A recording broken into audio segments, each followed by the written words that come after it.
Hey, what's up guys? Thanks for stopping by the channel. So in this video, we're going to be checking out the latest version of Monta's SkyQuest GMT. On the wrist, I am wearing their Opalin silver dial version for this watch. Now, there was a version 1 of this SkyQuest GMT that was a limited edition released by Monta a few years ago, which did quickly sell out. For this current generation 2, they've actually simplified the dial a lot. They've removed a lot of numbering and a chapter ring. They've also simplified the GMT hand, so it's a lot more legible.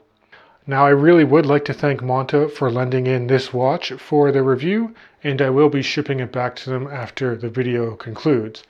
And if you are interested in purchasing this watch, I will link to the Monta's website in the description of this video. Pricing for this guy is around 3,339 Canadian dollars, so that's really closer to like the $2,500 US dollar price point if you're interested in purchasing this watch. And at that price point, I think it's a really good alternative to like a Tudor Black Bay GMT, especially since Tudor released an Opalin version of this GMT at Watches and Wonders a few months ago. So why don't we flip the camera around now and you guys can actually get a close-up look at this watch in the studio.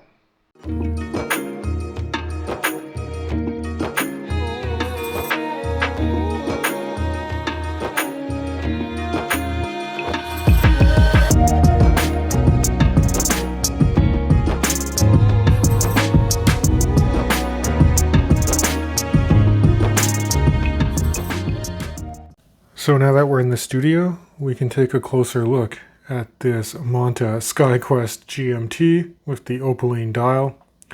In terms of dimensions, this is a very compact GMT indeed, coming in with a case diameter of 40.5 millimeters.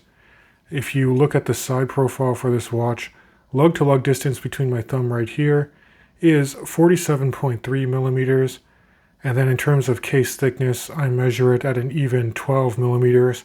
That's from the bottom of a screw down case back that does have a sapphire display for the movement, and then to the top of another sapphire crystal that is slightly chamfered and flat.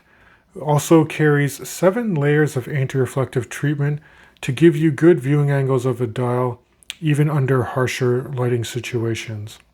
And the final measurement I'd like to discuss is the lug opening for the OEM bracelet, which is an even 20 millimeters, should you choose to accessorize with straps.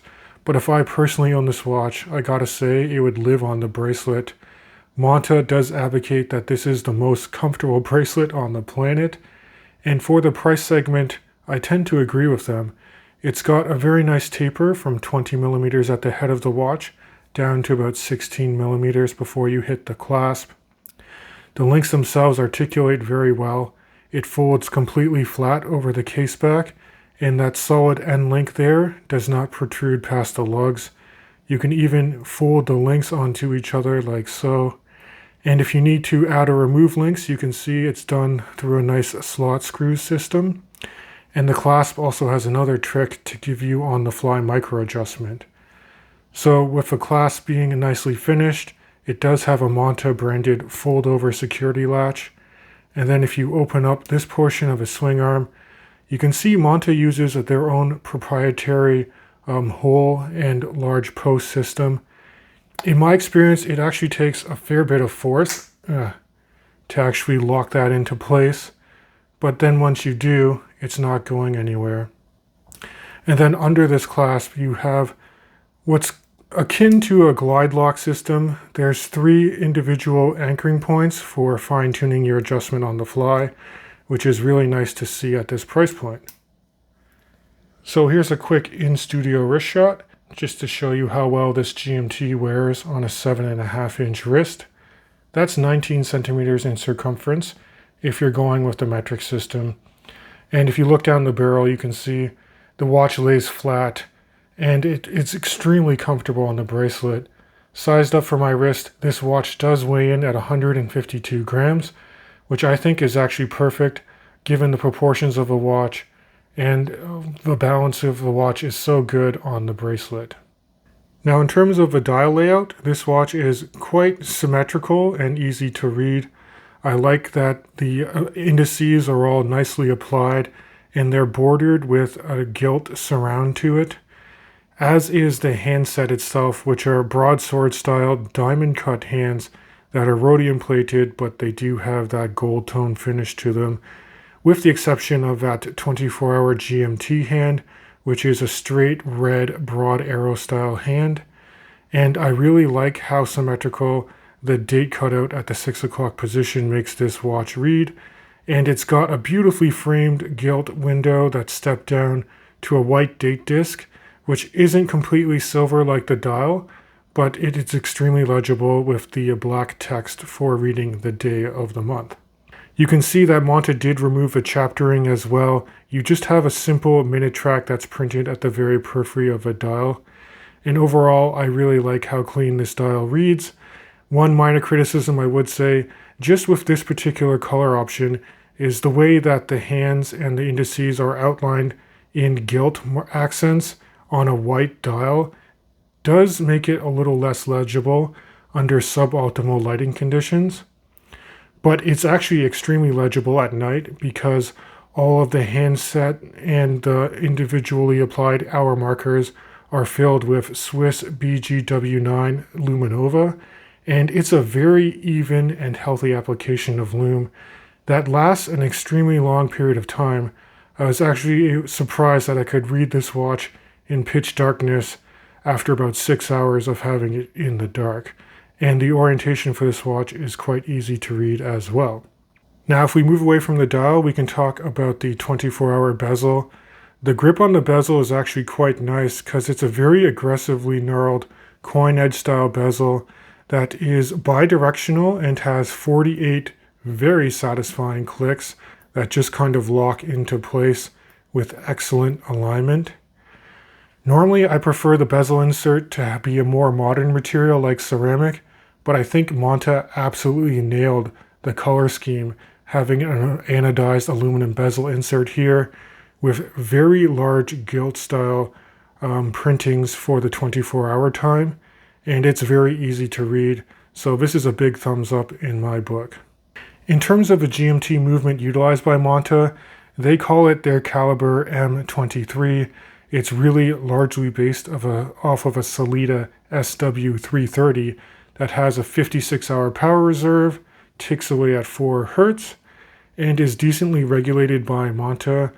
On the time grapher, this watch is running about +5 seconds per day, but it's not a certified chronometer. If you do want to operate this movement, you do have to unscrew that screw down crown. In the open position, it's very smooth to manually wind if you want to give this watch a little bit more juice. In the first position, this is going to operate the caller's GMT function.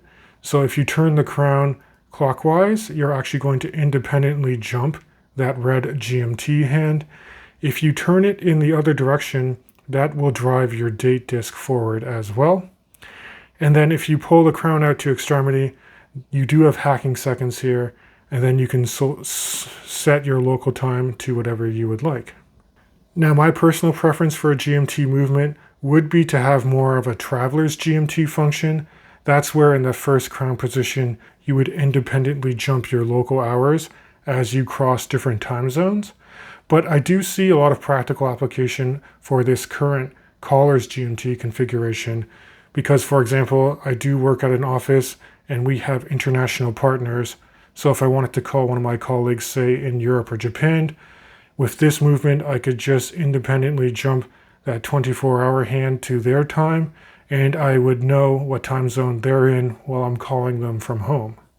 Now, in terms of case finishing, Monta does an excellent job in this department as well. Flipping to the side, you can see nice high polish on the sides of the case. You also have a nicely knurled and signed Monta crown that is flanked by small crown guards, but yet it's still easy enough to operate and grip the crown, even with gloved hands. There's a nice polished bevel that runs the entirety of the case side here, and then when you get to the tops of the lugs, you get some nice brushing that's done, which you will also find very fine brushing details on the individual links of the top bracelet here, and then micro beveling and polished flanks to the bracelet as well. So to kind of summarize this review, I do think that Monta did an excellent job with the execution of the SkyQuest GMT. It's the most comfortable GMT that I've ever worn on my wrist. I really like this color option, although there is a small sacrifice in dial legibility with this particular Opalin silver model.